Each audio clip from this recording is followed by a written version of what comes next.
Good evening, everybody, and welcome to our new parents' welcome evening. For those who haven't met me, I'm Phil Hanson, head teacher. You are very welcome to our meeting. We're very sorry that we can't do this in person.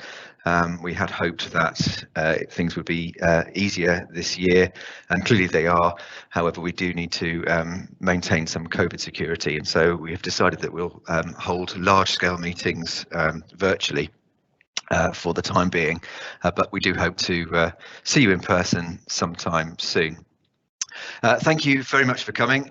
We hope that your sons and daughters have settled well into high school. Certainly our experience is that they are appearing to find their way around school. They appear very happy and seem to be enjoying themselves. So that's a really good sign from our point of view. I'm very grateful to my colleagues who are here this evening, and they're going to take you through the various presentations. So I'm joined by Andrew Nocton, Deputy Head Teacher, and he will lead this evening's session. Zoe Budding, Assistant Head Teacher, and whose responsibility is for the pastoral system, and she will talk about various aspects related to that. And Caroline Tarring, Assistant Head Teacher, who is responsible for data and standards, and they will take you through the rest of this evening's presentation. I hope you find it useful. We are having this live translated, so hopefully if that's helpful for you, you can access that, and there will be a recording made available after the event for those who weren't able to attend this evening. So thank you very much, and I hope you have a useful hour. Good evening, everybody. My name's Andrew Nocton, Deputy Head Teacher, and as Mr. Hanson has said, I'm just going to lead us through the rest of the presentation this evening. The PowerPoint that we're using and also the recording that's just been mentioned will be accessible through the school website from tomorrow. We'll also just send an email home just reinforcing the link for that. And although we're not monitoring the question and answer or the live chat at all this evening, there will be a reminder at the end of the relevant email addresses that you could use if you still have any questions, or if you'd like us particularly to pick up on anything that we've mentioned or just find out a little bit further about it. Thank you. So we'll make a start. So the first thing is just an overview of what we're going to talk about this evening. We broadly grouped it into two categories. The first is the school's approach to learning, and there's a number of things we'd like to talk about there. And the second is a general section about student welfare. As with the online meeting that we held back at the end of the summer term, we've tried to pick things here that we think are most pertinent and that you'd be most interested in learning about at this particular point in your son or daughter's career as they've started into year 7 or 8. So again, I hope that we've picked the right things, but again, don't hesitate to contact us if there's something we've not covered that you'd like to know about, and we'll certainly come back to you and just try and give you the information that you'd like. So first of all, just a bit more about our approach to learning. We mentioned this briefly at the back end of the summer term, but it's probably more relevant now that your son or daughter has actually started at the high school. Just generally, what we have on the screen here underpins everything that we do. We're really in the business of trying to turn your son or daughter into a lifelong learner and to develop a lot of the attributes that are on the screen. We do appreciate knowledge is very important. It's required certainly in order to pass examinations, but obviously different knowledge is required for different things, whereas the attributes on the screen and the skills here are things that will serve young people well throughout their life as they learn in different contexts and settings as they go. So really this underpins what we are trying to do. We did mention previously that we do this through something that we call Learn To, which is short for learning how to learn. And Learn To is based around the 5 R's. So again, throughout the curriculum, it permeates all curriculum areas. There's the sense that we're trying to develop the skills in red there, the students' reasoning skills to make them resilient, how they can become resourceful, take responsibility for their learning, and also be reflective as part of the learning process. And in doing so, we then believe genuinely that the things in black on the screen that tend to be the mistakes that students make when learning isn't going well, they'll be alleviated by the fact that they've got the skills in red and the 5 R's. There's actually a programme of learning more about Learn To once the students reach year 8. So students who are in year 8 currently will be having a weekly Learn To lesson, a fortnightly Learn To lesson, and students in year 7 will come across Learn To during the year, but will formalise it more once they move into year 8 as preparation for as they go higher up the school. Something else that we like to promote as part of our learning is a positive mindset. It's known as a growth mindset. You may have heard of this before. Just briefly to go through it, just in case you haven't. We very strongly believe in trying to promote the idea of a growth mindset as opposed to a fixed mindset. Someone who has a growth mindset believes that intelligence can be increased. And what they need to do is to put in maximum effort and persist at things and persevere. And if they do that, things will get better. When they have setbacks or they make mistakes or they come up across challenges, these are all ways to grow and make themselves better. And these are all the characteristics of someone who has a growth mindset.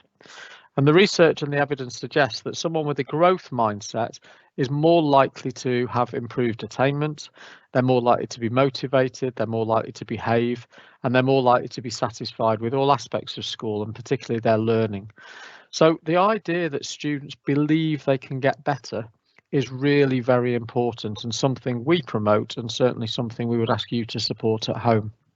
By contrast, obviously, if somebody has a fixed mindset, they don't believe that they can improve. They believe that they've been given their lot, they've been born with it, they can't change it much, and no matter how much they try and what they try to do, it won't make a difference. And clearly, somebody who has a fixed mindset isn't going to achieve as well as they could and potentially achieve their potential. So how can we help? Well, the first thing for all of us to do to support the young person is to expect the development of a growth mindset, is to encourage it and to promote it. And two of the main ways that we can do that together, one is through the type of feedback that we give to young people, which is called growth feedback. And the second thing is to celebrate mistakes and challenges and when they get things wrong as part of the learning process, and to see those as a positive thing rather than something that is negative. So in promoting a growth mindset and doing those things, the students need to become more resilient, and here's a link to the 5 R's, to help with their motivation and ultimately just to help with their success. Now, the type of praise that we give takes two forms usually, because it's called growth feedback. There's a danger sometimes inadvertently that we might focus on the person when we're giving feedback, and that can result in self-esteem issues or not be well received by the young person.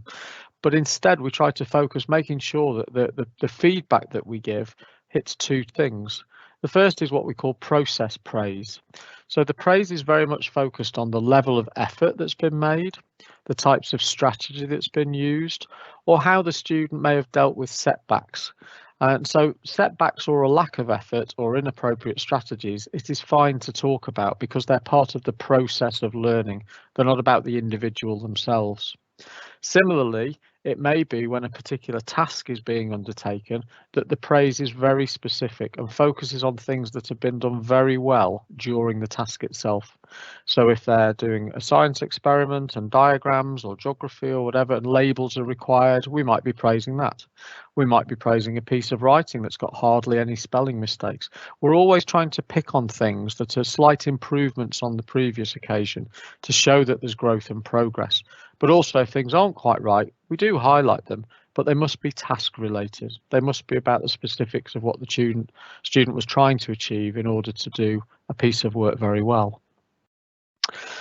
We know the impact of mindsets, again, from research and what they can have on young people.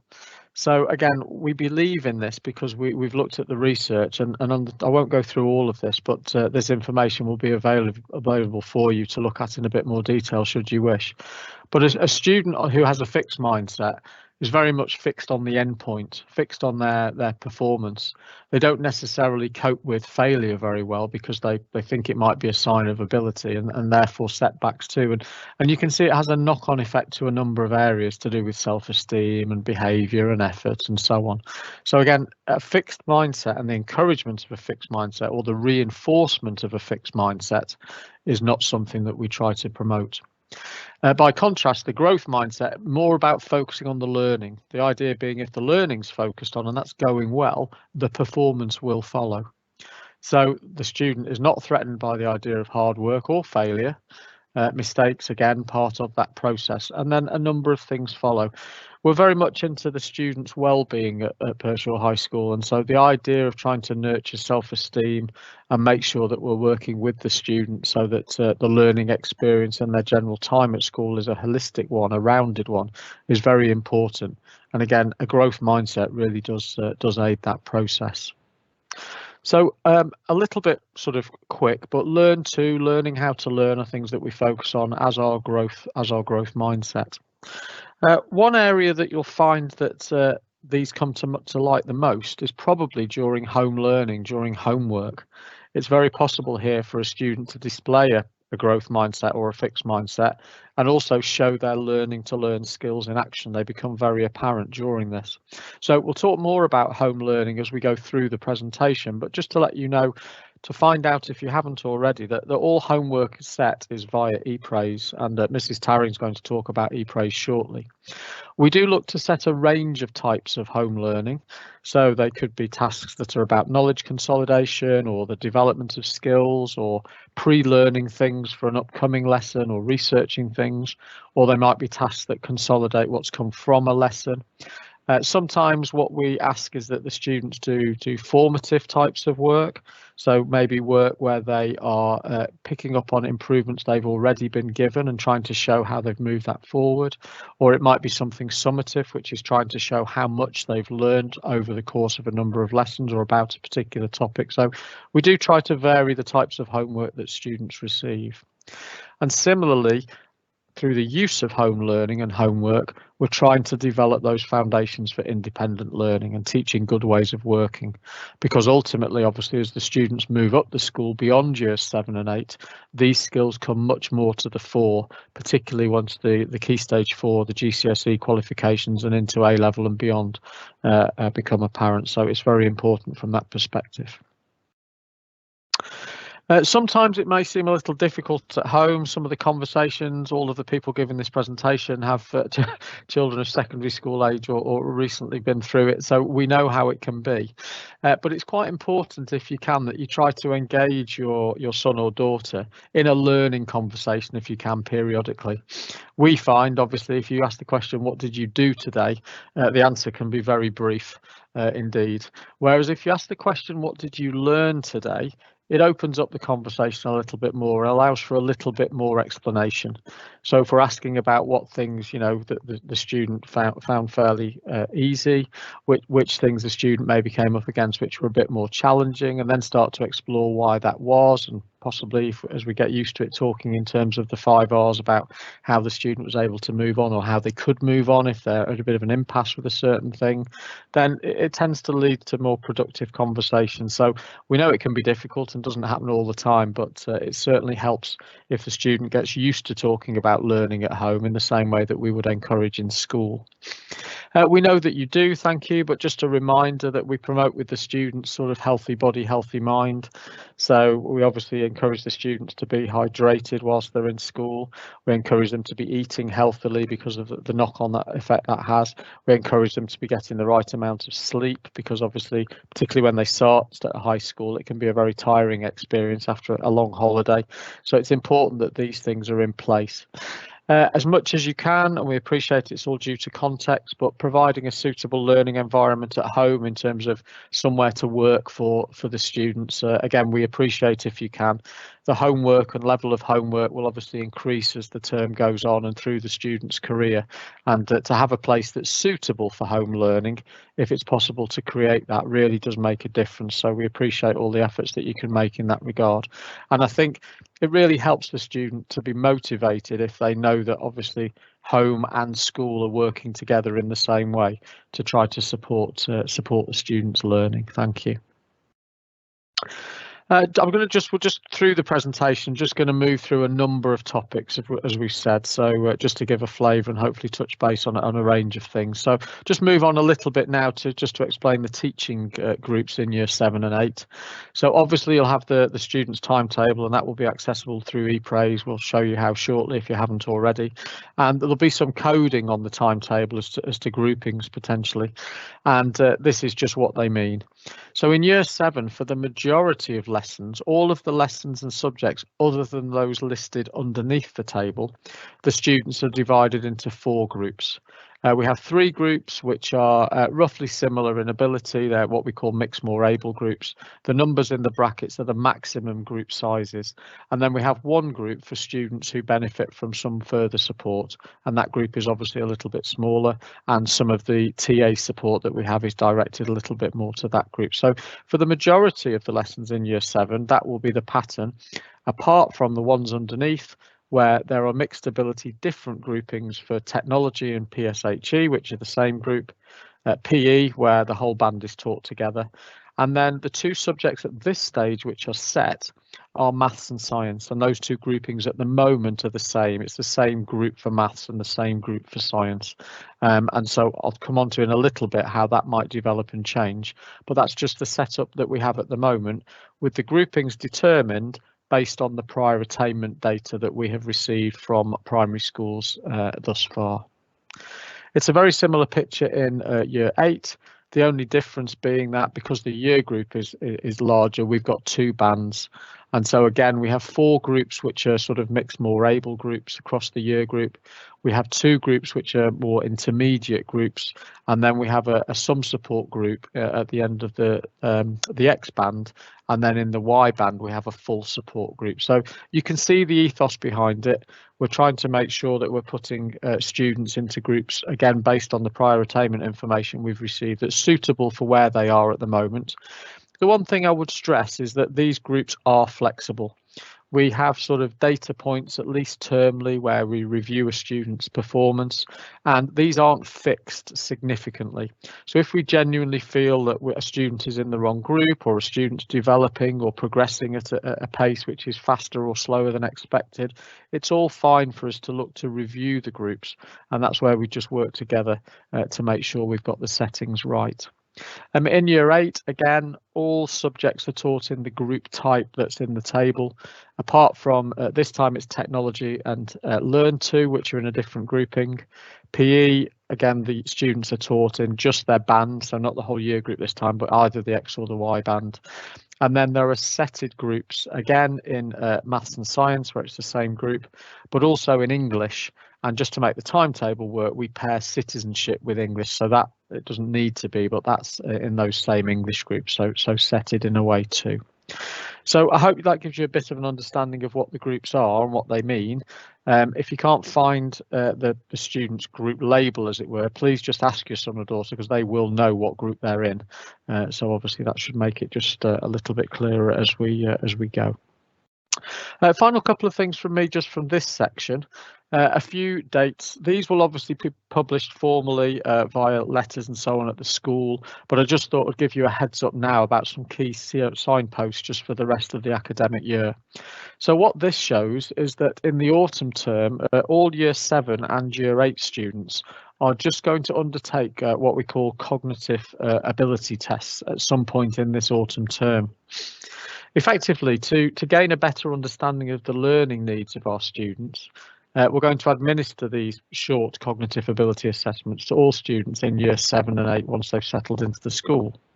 We use these results from these assessments to improve the support that we provide your child in their learning. We check that the setting of the students in certain subjects is correct, and we also determine where further intervention might be required and helpful. The cognitive abilities test, they assess a student's ability to think across various different what are called reasoning batteries.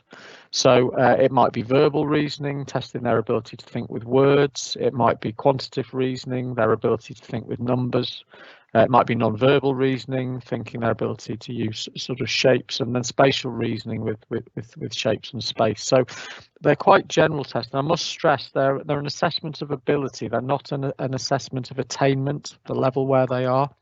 So there's no pre-learning, there's no preparation, there's no revision that's required. Your son or daughter shouldn't feel worried at all about taking these tests because there isn't any prior knowledge that's required to complete them.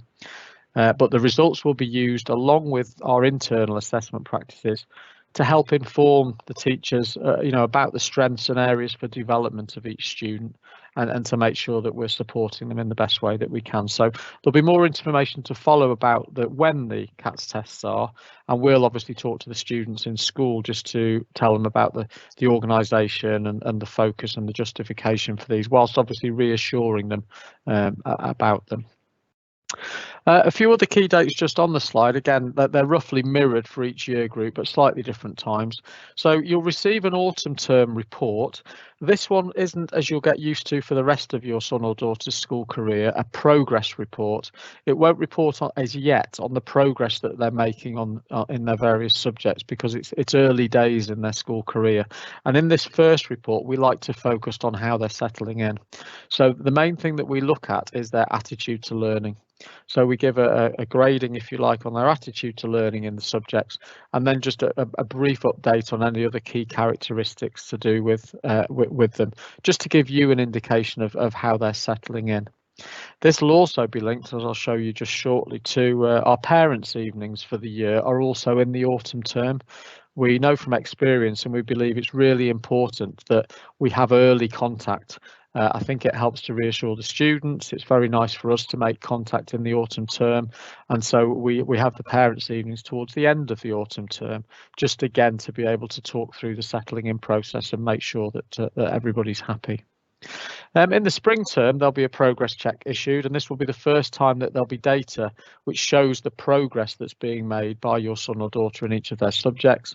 And then in the summer term, the same thing will apply, progress data, except this time it will be in the form of a full written report with comments from subject teachers and also from others involved with your son or daughter's welfare.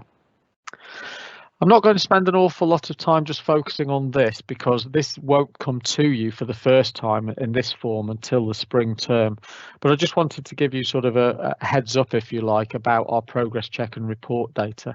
So what you'll see every time you get one beyond the autumn term will be a one-page summary like this, which tries to track how your son or daughter is doing across the different terms in their different subjects. And again, a comprehensive guide will come with it just to explain what it all means. But in essence, the colours show whether or not your son or daughter, is where they're expected to be at the time that the report comes out. Are they in line with their target for the time that the report is published? If they're in dark green, they're beyond it. If they're light green, they're at it. If they're orange, they're just slightly below. And if they're pinky red, they're just a little bit further below.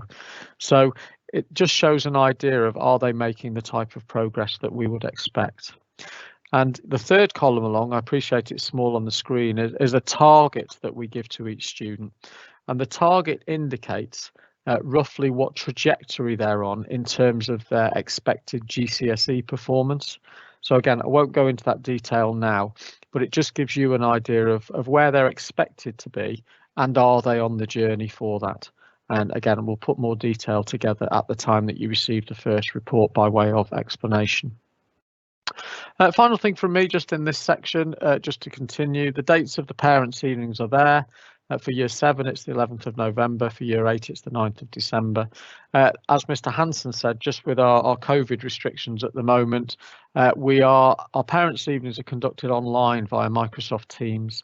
And actually, even when COVID isn't around, hopefully, we're likely to continue this format for the parents' evenings, because the feedback we had from the COVID period from students and parents and staff is that it actually all runs very well. So it would be 5 minutes appointments. We just have the idea that it's an invited parents' evening, and what that means is that teachers initially identify students they'll definitely like to see and parents they would definitely like to see, and then beyond that, it's okay for parents and carers to make appointments for the remaining time that's available. So you can see teachers even if you haven't been invited, but obviously the teachers just identify initially students that they're very keen just to catch up with parents and carers on that particular evening. We're also intending to include a tutor appointment within that evening. So again, we're conscious, sorry, just because we wanted to leave the decision till the last minute as to whether we went back to vertical tutoring, which we have done, or we went to a year-based tutor system, that we didn't put out too much information about tutors thus far. So the intention will be that you can have a brief online conversation and introduction to the tutor just during that subject parents evening, which we hope is helpful. And then finally, a long way hence, but there's an examination week for core subjects, English, Maths and Science, which is the first week in May for both year groups, their first formal experience of examinations within school. And then in other subjects, there will also be assessments, but they will be class-based rather than as the core subjects. We have the students probably going into the sports hall and sitting things in a little bit of a more formal manner. Okay, so I'll just stop there for the moment on that. I'll come back into the presentation a little bit later on, but I'm just going to introduce and put on screen Mrs. Tarring, and then she's going to talk you through her section. Okay, Mrs. Tarring, thank you. Good evening. I'm Caroline Tarring, and I'm Assistant Head in charge of data and standards. And one of my other responsibilities is to look after ePraise. And ePraise is the system we use in school to recognise the achievement of students, to reward them with points, but also we use it to set homework. And in COVID times, we've also used it as a portal to set work for children whilst they've been working remotely.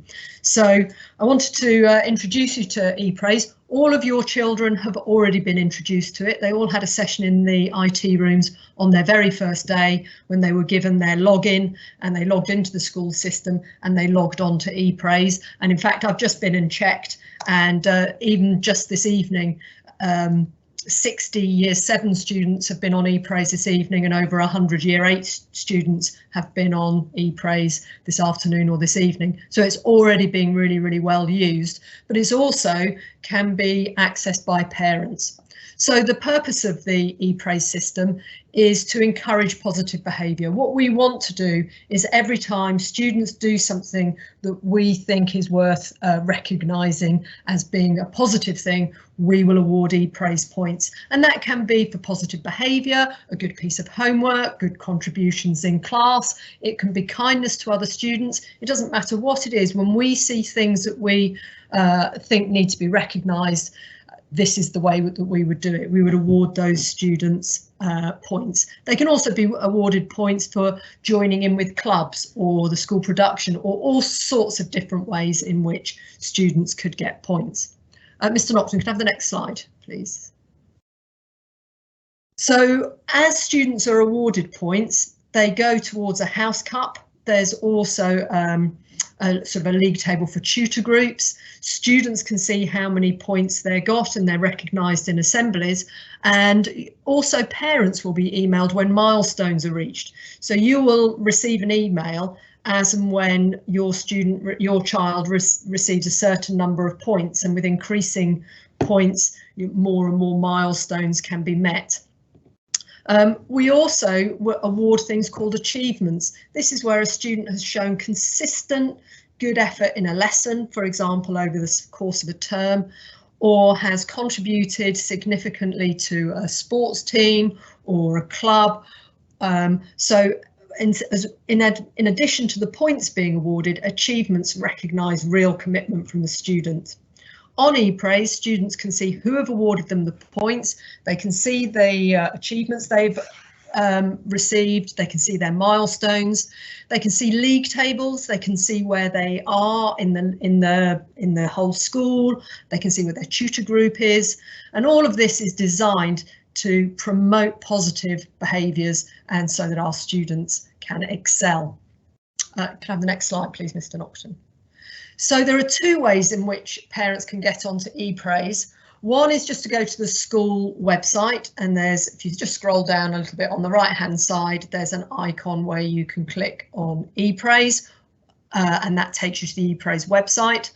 Or you can search for it by going to epraise.co.uk and then search for Pershore High School. So two different ways of getting on.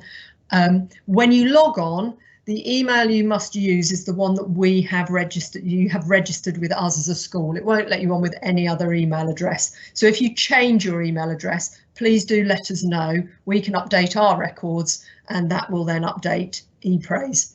It should also, hopefully, and sometimes we have little glitches with this, but if you have more than one child at the school, you should be able to log on and you should be able to toggle between your 2 children, 2, 3, however many children, and see how each one is doing. Sometimes we have little glitches with that where ePraise doesn't recognise that you're the parent of both. If you have any issues, please drop me an email and I will try and remedy that for you. So getting onto ePraise, the most important thing is to use the email that you have registered with us here at school. Can I have the next slide, please? And what can parents see? So you can also see how many points and achievements and what your child has been up to. You can see their timetable, as Mr. Nocton alluded to earlier on, so you can help them prepare for their next day in school, and you can keep track of their homework commitments. So we use ePraise solely to set homework. We don't use any other method of setting homework other than putting it on ePraise. So on ePraise, there will be instructions as to what the students are being asked to do, as well as links to any relevant documents or PowerPoints or so forth. And your children will probably be able to explain all of that to you pretty well by now, I reckon. You'll also receive notifications, as I've said. You should, as and when they reach milestones, and you can see some of the overviews and the competitions that they are also involved with. With the homework, when your son or daughter completes a piece of homework, can I ask please that they click on the work submitted icon. That's so that the student can keep tabs on what they've done and what they haven't done. Some people, we've had questions previously that should the teachers be checking and clicking on the icon for work submitted. It's not, it's for the students to be able to keep track of their own work. So when they've completed a piece of work, when they've done it to the best of their ability, they may submit it through ePraise, or it may be a piece of work that they bring into school, or it may have been some revision or some learning. Then if they can click work submitted, work complete, then it's a good way for them to keep tabs on what they've done. I could have the next slide, please, Mr. Nocton. So just to give you the opportunity to get some more information, I've included 2 slides here. There's a webinar for students, which will allow students to get a bit more information and give them a tour of the ePraise website. There was just last night one for teachers that a number of new members of staff particularly watched. So there's a webinar that our staff have watched. Students can watch this one, and on the next slide please, Mr. Nocton, there's also one for parents. So either when the ways to get on these webinars, you can go and look them up on the ePraise website, or if you click on the add to calendar, it takes you to a web link. But actually the best, easiest way to get onto these webinars, Mr. Nocton, if I could have the next slide please, is I've done some QR codes for them. So when it gets to just before 4 o'clock on Wednesday the 22nd, if your son or daughter would like to zap the QR code, that will take them to that webinar. And as I say, there's a webinar for both students and for parents. One thing they will talk about in those webinars is ePraise being used for demerits. So that's where students do something wrong. We choose not to do that. We want ePraise only to celebrate success. So it's only used for positive feedback and for setting homework. And in the fullness of time, we will also use ePraise to make parents' evening appointments. So you will become very familiar with ePraise, and if you have any questions about it or any glitches, as I've said earlier, please do drop me an email and I will try and resolve any issues for you. Thank you very much. Thank you very much, Mrs. Tarring. I'd now like to just hand over to Mrs. Budding. Good evening, everyone. It's really nice to talk to you. I've got quite a few different subjects to cover tonight. We're going to look at various bits and pieces from marking to pastoral care. But anyway, it's really nice to have a chance to talk to you and tell you what we're all about. We're going to start with our marking and feedback policy. The marking in books, when you check your child's books, may look slightly different from what you're used to. Mr. Nocton mentioned growth feedback, and our marking policy is based on this idea. So We based our marking policy on the idea that excellent feedback can help our students to improve their work. So it's not just about whether they're right or wrong, it's about whether they can make it better. Next slide, please. We call our marking closing the gap, and that is the language that our students will use. They will talk about closing the gap work and they will talk about green pen work. So this is the idea that the students can close the gap between the piece of work they've done and the piece of work they could do with the feedback from the teacher. So they will complete a piece of work, the teacher will give them some feedback on how to improve, and the big difference with our marking policy is that they will make those improvements in class and therefore close that gap between the piece of work they've done and the better piece of work they can produce. So you will see, next slide please, Mr. Noxon, in books evidence of, if you could just put the next slide on, that's lovely. You will see in books evidence of improved pieces of work. Now this is one example. We do this in lots and lots of different ways. In this particular example, the teacher has written along the sides and at the bottom of the pieces of work questions to try and improve the sentence structure or just to add additional detail that would make the answer better. And the student has added in their improvements on the sides, and that's just shown them how to make a better piece of work in the future. Next slide, please. This is a different way of doing it. Some of our members of staff use yellow box, and this is where the student will rewrite a piece of the work. So the teacher will have marked it, they'll look at a bit that could be made better, they will make suggestions, and then the student will rewrite in their yellow box the section of the work that they could make better. Thank you. We have a number of non-negotiables. We have non-negotiables for staff and for students. Our students were introduced to our non-negotiables in our introduction assemblies over the last week or so. And the non-negotiables are in front of you here. I'm not going to talk about all of them, but I am going to just quickly talk about the ones in red because they're my favourites. So we really encourage our students to get involved in activities and extracurricular clubs in school. And Mr. Noxon is going to talk a little bit more about those later on. But again, it's about taking part and having experiences in school. So please do encourage your child to come along to clubs. We are very proud of our school uniform and we do want it worn correctly. So we do encourage our students to have shirts tucked in, wear their blazers, look smart around the place. Please, if we could support us in our uniform policy, we would be very grateful. If you do have any issues with uniform, however, we do know it's expensive to kit your children out. We do have a stock of second-hand uniform to be able to help if needs be. So just give us a call. We do have quite a lot of it in school. Our last one that I want to talk about is using appropriate and non-discriminatory language. We pride ourselves on having a very inclusive environment and we don't tolerate discriminatory language. And you can help us with this by discussing with your child what kind of language is acceptable and what isn't and why. So when we pick up on unacceptable language, we're all singing from the same hymn sheet. Thank you. Part of our non-negotiables is to be fully equipped, and you will have seen our equipment list. So please, if you could make sure that your child has a fully stocked pencil case with all of the items on the screen. Glue stick is very useful for making sure that all our worksheets and things are stuck in nicely and the book looks neat. And you'll see there's a green pen there for the green pen work that I described earlier. Students can buy odd items of stationery from the Pershore kitchen if they need to, using the money that you've put on parent pay, so they can use their finger to go and get items that they need. Again, if there are any problems with getting your child out, please do let us know so that we can help. Thank you. We've talked quite a bit about home learning policy, and I think most of the points on this slide have actually been covered, but our homework policy, learning at home, is generally, it could be to consolidate, it could be to stretch understanding, it could be to allow the student to research more at home. But whatever the homework is, it's about being independent and making sure that the learning can be extended. So if you can support this at home, again, we'll be very grateful.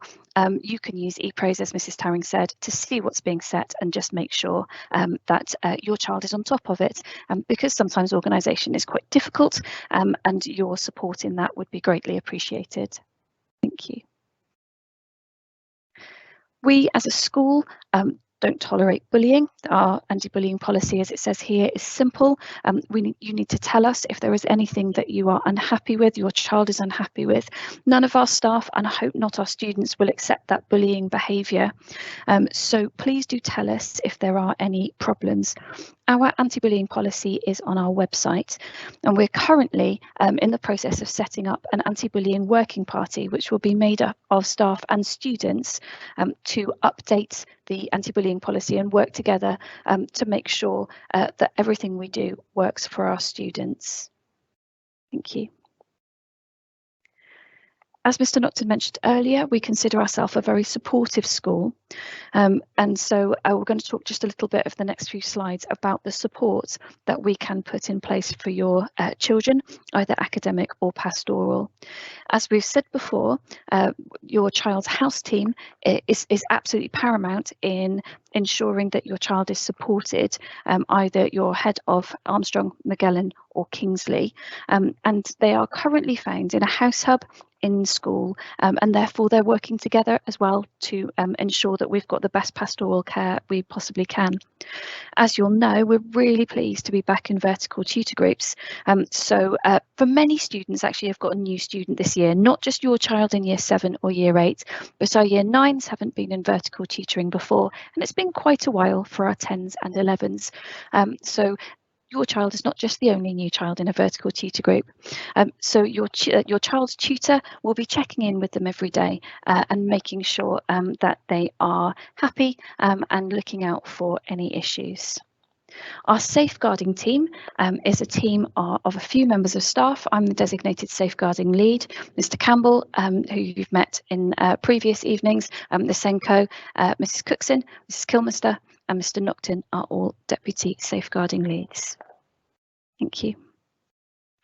So at Pershore High School, we do take pride in the fact that we take a holistic view to our children and our children's education. So we strive for a culture where our children are safe and happy and can build experiences that will enable your child to enrich their experiences, enrich their lives, and do possibly things that they wouldn't normally do. So our C3 here stands for character, culture and care, building all three into our students. Thank you. This is this pyramid shows the support options at Pershore High School. I think I've shown it to you before.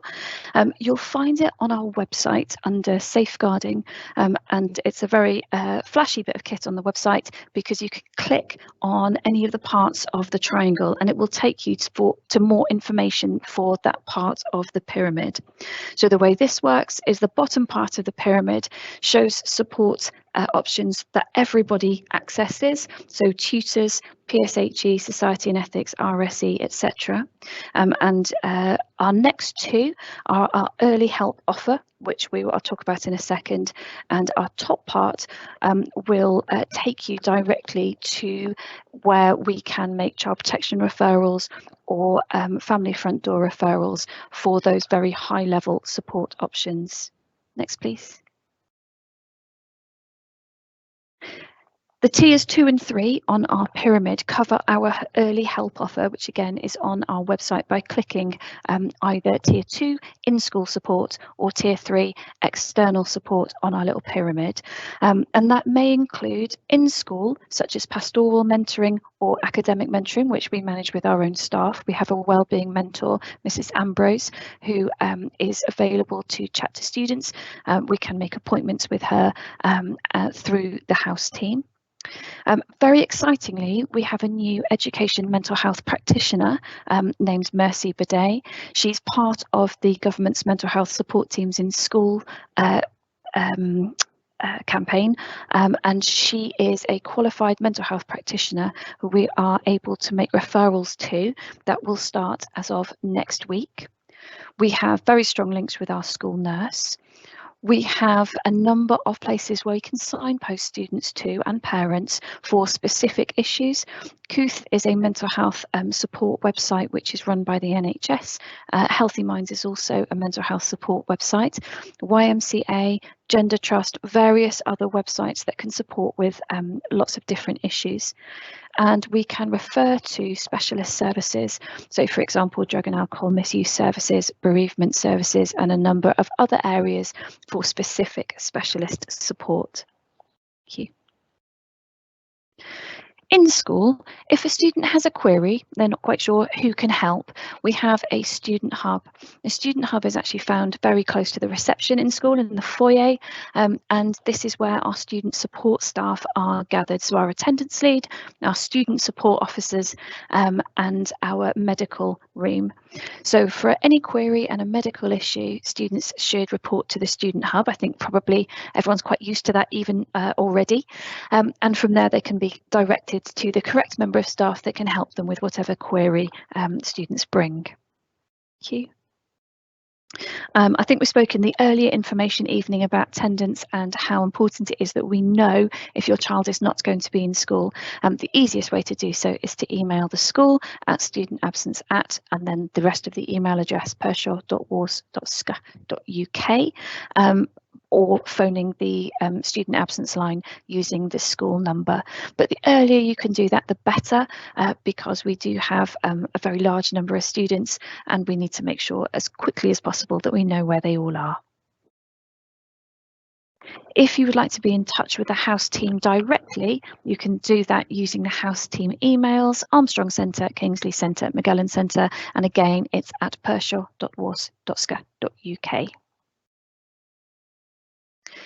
Personal care plans are our way of ensuring we know if there are any medical issues that your child has, any medication, any special actions that need to be taken if your child feels ill. We probably will have asked you to fill in a personal care plan if we know of an existing medical issue. If we've asked you for one and you haven't sent us one back, we'd be really grateful if you could. And if you think your child needs one and we haven't sent out a letter asking you for a PCP, please be in touch. What we do with the PCPs is we circulate them for staff so that staff are aware of any medical issues and know to monitor or keep an eye on your child. And remember that sometimes your child will be taught by teachers that they don't normally get taught by. So this is a way of us making sure that all staff are aware of any medical issues. Thank you. So we're going to talk a bit about relationships and sex education. The government have increasingly been made aware or becoming aware of the fact that growing up at the moment is very, very challenging. There are challenges that our young people face that we didn't, and they are having to navigate an increasingly technological world. So in 2020, relationships and sex education and health education were made statutory. So the new curriculum for relationships, sex and health education was in place last year. However, due to various COVID restrictions, this year is our first full-time teaching through our new curriculum, and I was going to tell you a little bit about what it is about. It is meant to complement, not replace, those conversations that you have, the values that you instill in your child, and so we need to work together to make sure those values are instilled. And running all the way through our RSE curriculum is ensuring that mental well-being is central, self-esteem is central, and so that the students have not only the information but the confidence to make the right decisions for them in different circumstances. Thank you. So this is the overview of RSE, health and wider world education, citizenship education in years 7 and 8, so you can see how it fits together. In year 8, we have 1 lesson a fortnight of citizenship, PSHE, RSE, and in year 7 there's 1 lesson a week, which is split into 2 strands, one which is to do with RSE, relationships and health, and one which is more citizenship and careers, which here I've called wider world, which is why it looks like there's more in year 7, because the 2 strands are running all the way through the year, whereas with year 8, because we've only got 1 lesson per fortnight, we with 1 teacher, we move between wider world units and RSE and health units. So you can have a look there and see the topics that we will be covering at different times in years 7 and 8. Thank you. Just a bit more detail on the relationship, sex and health education. So this is the topics that we will be covering. There are now statements from the government telling us what we should be teaching in RSE, which there haven't been before. And there are a number of things that the government would like us to have covered and like your child to have discussed and talked about by the end of their time at secondary school. And this is what's in year 7 and in year 8. Thank you. Okay. As the students are getting older, having more of an in-depth discussion about various parts of relationships and sex education.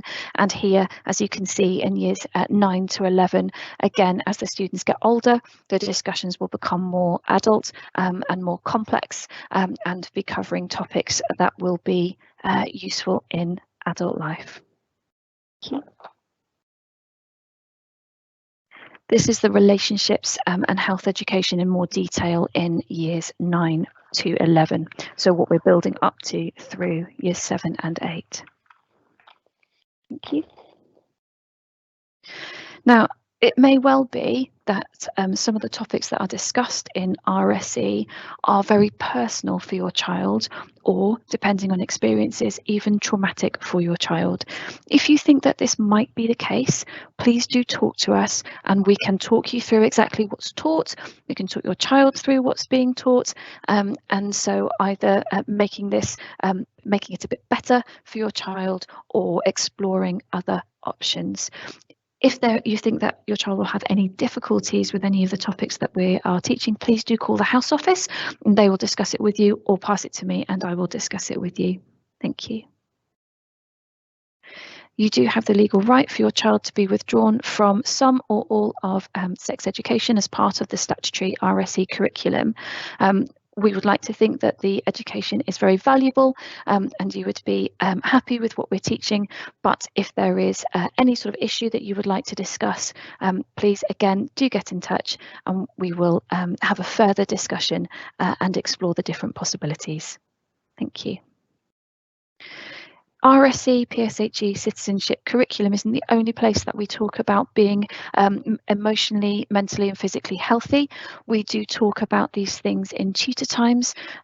We have different projects at different times of the year in tutor where we might spotlight on a particular issue, and we might have discussions about sort of various bits and pieces about personal health.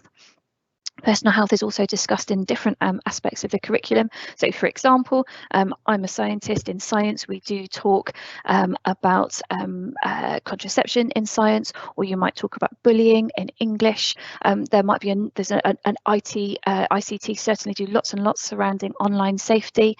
So that thread of well-being goes through our subject curriculums as well.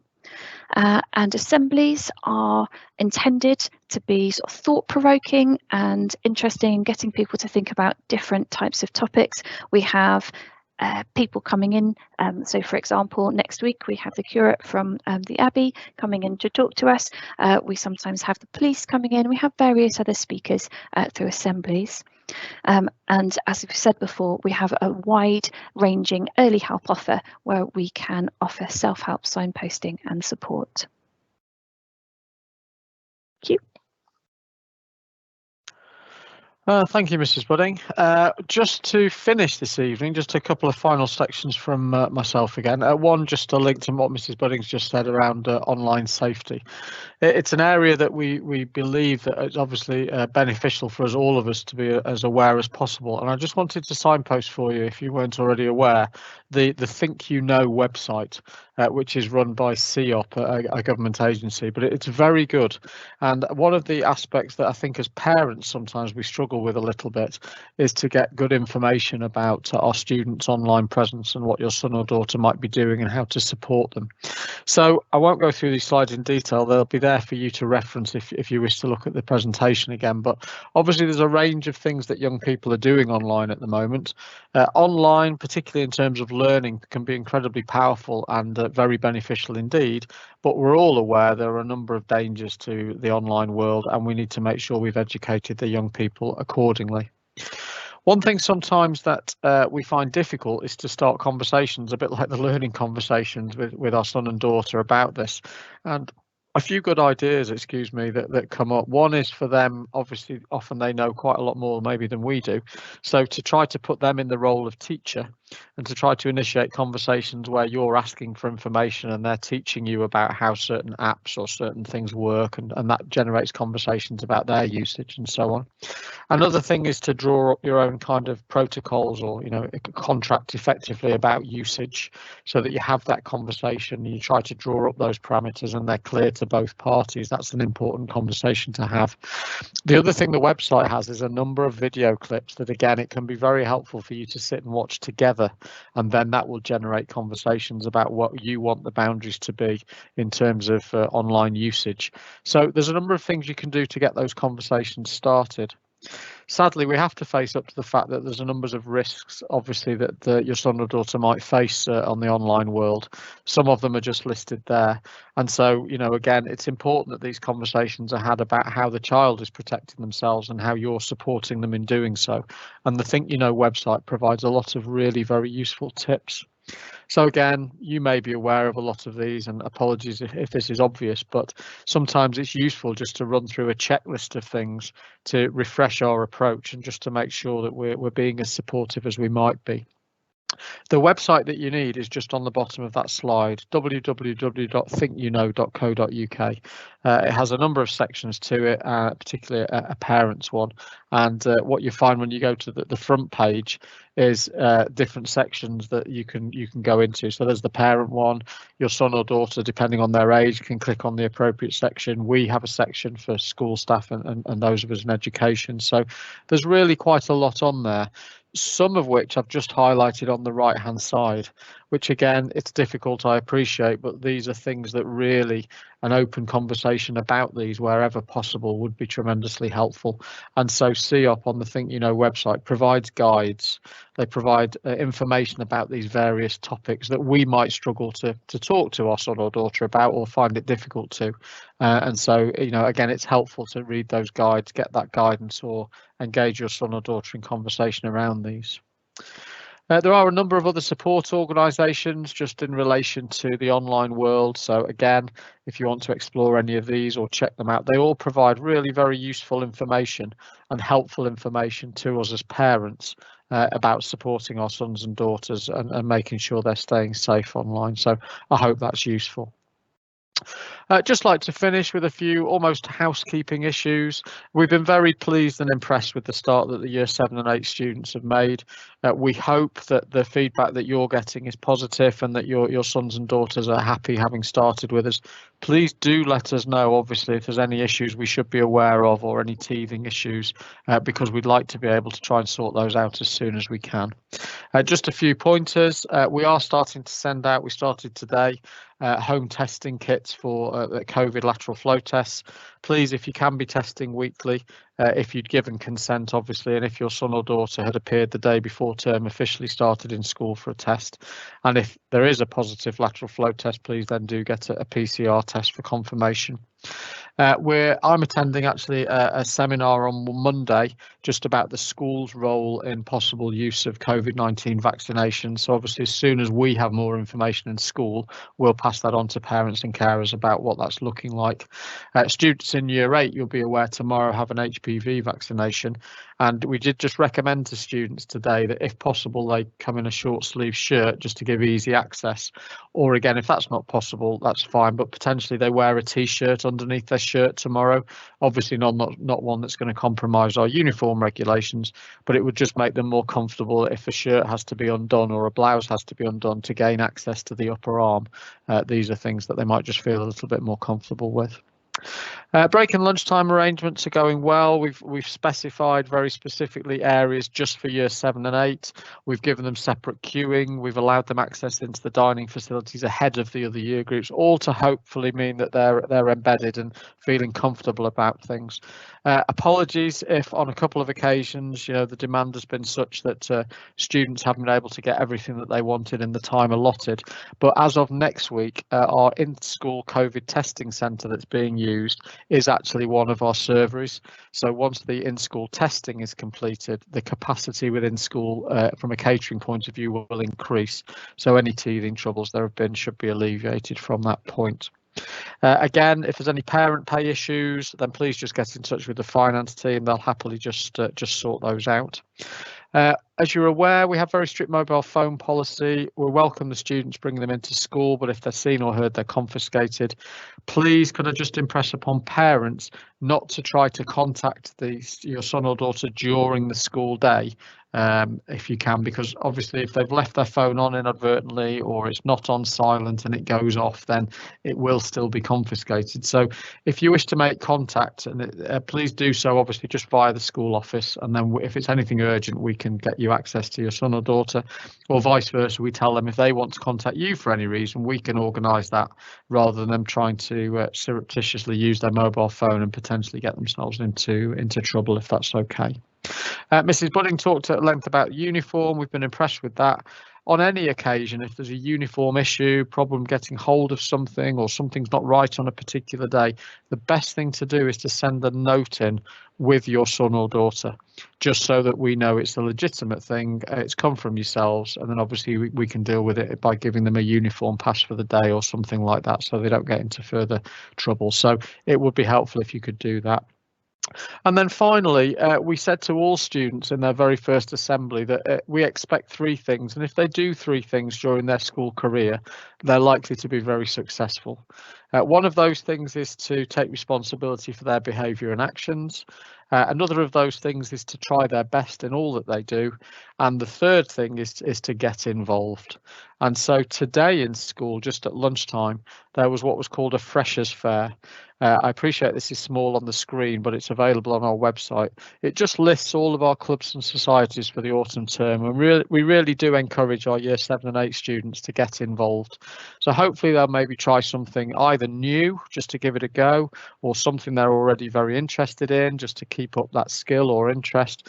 But either way, please have that conversation. Are your son or daughter able to get involved with something? Again, we haven't taken any pictures involving students, but it was a very busy affair in the school hall with lots of stands and the students gathering information, taking leaflets, signing up for things. So that could be something you maybe just have a chat about, just to see that they are getting involved as we hope. To finish, I hope this evening has been useful. We really appreciate, one, your attendance, but also just persevering. Obviously, we've been about an hour, about to finish. The website that you were using as part of the transition phase during the summer term is still live, and so this recording and the PowerPoint from this will still go up there. Similarly, the 2 separate web addresses for email addresses, for Year 6 and 7 are available. So should you have any questions, individual questions, general questions, please do use those addresses. They're being monitored and people will reply up until the end of September. So if there's anything immediately from this meeting that you're not sure about, then please do just drop us an email just so that we could bear that in mind. So again, the presentation will be available on the website tomorrow under the Parents tab and on the transition areas. And we'll send a link to the recording should you wish to just review any section of it again as we go forward. So I just would like to thank you again. We really appreciate the fact that you've given up your time this evening to be with us. We hope there comes a point in the future, clearly, when we can meet face to face and be in school, because that's what we all like to do. But for the moment, we hope that the online presence at least is providing some reassurance, and please do be in touch with us if you need to. We've been tremendously impressed, as we say, with the Year 7 and 8 students and how they've started. They're a real asset to the school already, and we look forward to working with them for the remainder of their school career. Thank you and good evening.